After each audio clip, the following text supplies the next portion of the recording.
One of Africa's most iconic species has to be the hippopotamus, an African mammal that shares a distant connection with whales.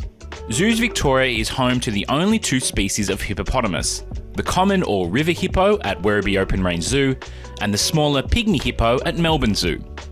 Let's revisit some of our favourite hippo stories over the years.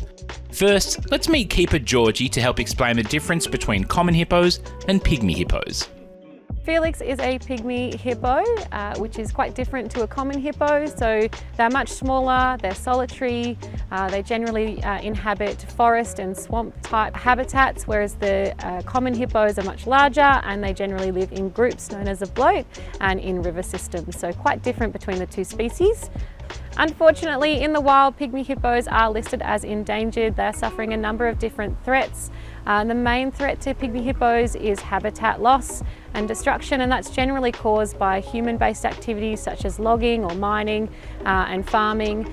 Some really cool fun facts about hippos is that they're able to secrete a special type of sweat that helps to protect their body from the hot sun and keep it nice and moisturised. They're also really well adapted for those aquatic environments. If you have a look at the location of his eyes and his ears and his nostrils, he can be almost fully submerged in the water and just have two little nostrils up to take a breath if he wants to stay nice and well hidden in those swamps out in the wild.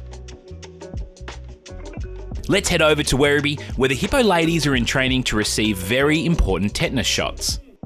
Today at Werribee Open Range Zoo, we are providing our 3 hippo females with their tetanus vaccination. We want the hippos to voluntarily accept their tetanus vaccinations, and the way we've done that is trained them in a series of small steps. We ask them to move into an area where we can start touching them safely, get them used to different tools touching them, so like a capped needle or a blunt needle, and then they get a nice reinforcer for that. Tetanus is a serious bacterial infection that can be present in the water and in the soil, and it can infect a number of animals, including hippos, when it goes into kind of open wounds or cuts. So historically, we've provided vaccinations when we're checking out a hippo for other health concerns, or it might be under an anaesthetic. Now that can be risky for larger animals, and we really want to avoid that. This way we've trained the tetanus vaccinations to occur as part of their proactive healthcare. But it's a really big achievement for our keeping team to be able to have provided these vaccinations, and our hippos have just accepted the process wonderfully. They're really, really brilliant girls. Back in Melbourne Zoo, Felix is proving he is just as clever as his larger cousins. We've just undertaken some training with Felix, working on medical behaviours with him. We're working on a variety of different things. We're asking him to move in against the bollard so he can get in nice and close to examine his body. He's learning how to lay down on the ground and roll over so the vets can get in and check the underside of his feet. And we're also in the process of training him to back up, so the vets will be able to access his tail and he'll be able to voluntarily give the vets blood. He's actually picked these behaviours up really, really quickly. For example, we've been training him to back up. We've been doing that for a couple of weeks now. And he's already starting to step back and present his tail against the bollards, which is exactly what we want him to do. The new training space we have here is really, really great. It allows us to access Felix's body from 3 different points.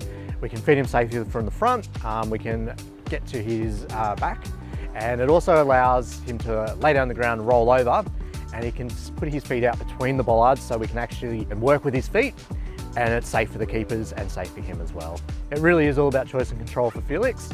This new area really gives him the option to come over here, present himself in a place that we can access him, and he always has that choice that if he's not happy with what we're doing, he always has the opportunity to walk off.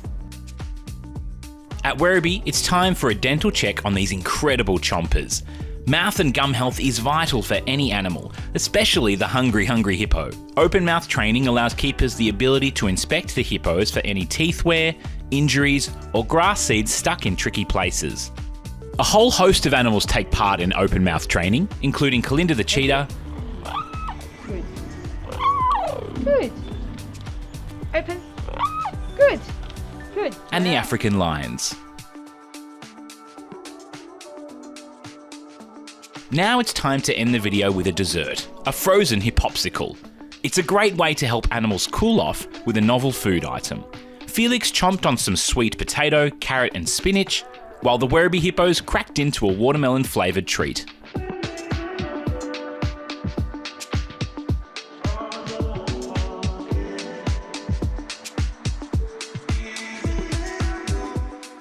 Thanks for watching. If you want more Zoos Victoria content, make sure you click the subscribe button now.